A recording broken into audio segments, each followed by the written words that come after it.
when I was born, my mother gave me away to her mother, my mama, my grandmother. My grandmother raised me. She was a good woman. I had a wonderful childhood. Unfortunately, at the age of 10, one morning I woke up and found my grandmother dead. And that morning, I remember when I woke up and found her, I thought she was still asleep. I didn't fully understand, what had happened. So I got myself ready and went on to school that day. And then that's when everything, they told me. They came and got me out of school and they told me that, she had passed away and she was gone.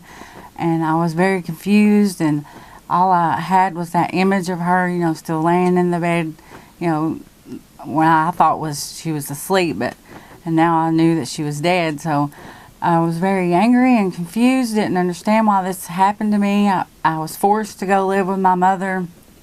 The next day that my grandmother died, they moved the same bed that they found her dead in and put it in my room, and I was forced to sleep in that bed. And I remember sitting up in that bed just crying all night, and my mom walking by telling me, stop crying.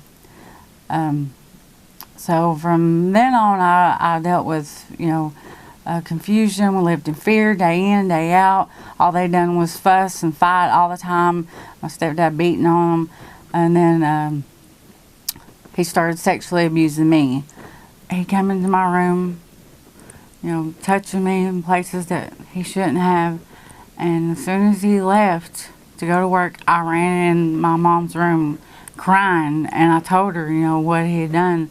And she screamed at me and said that I was lying, that it wasn't true, for me to get ready and go to school.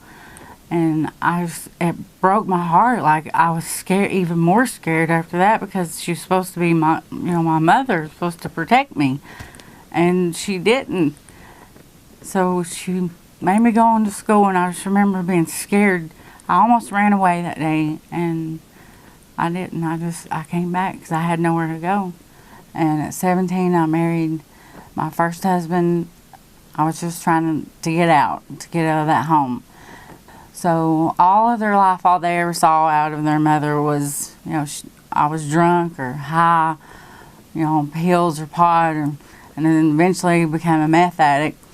I thought finding another man with money was going to solve all my problems. So I left him at 17 years and married another man, he had a good job and had, we had 2 nice cars, a Lincoln, a BMW, a home, and that wasn't the answer.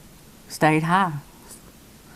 Just roaming to wherever I could to get that next high or next drink, whatever it took. And when that didn't work out, I thought everybody else was my problem. And then when I got up there and realized all these same things were happening, I realized it was me. I was the one that had the problem.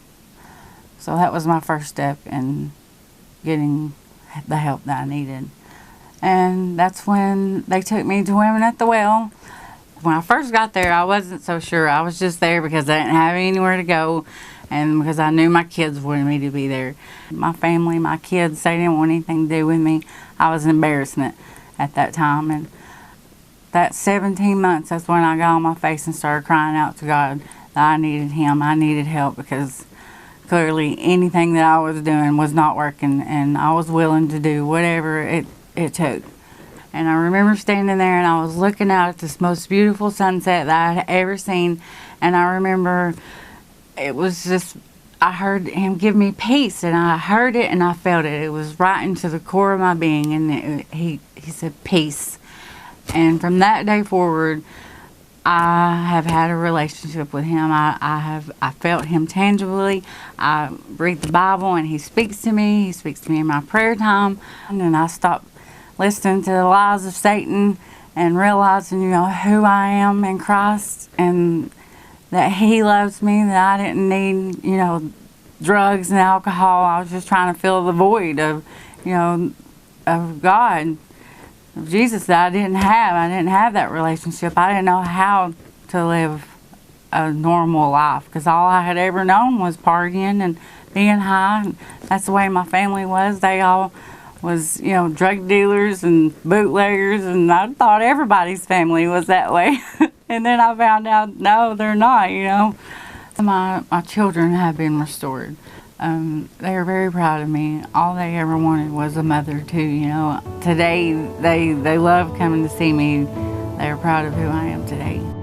How great the love of Jesus Christ.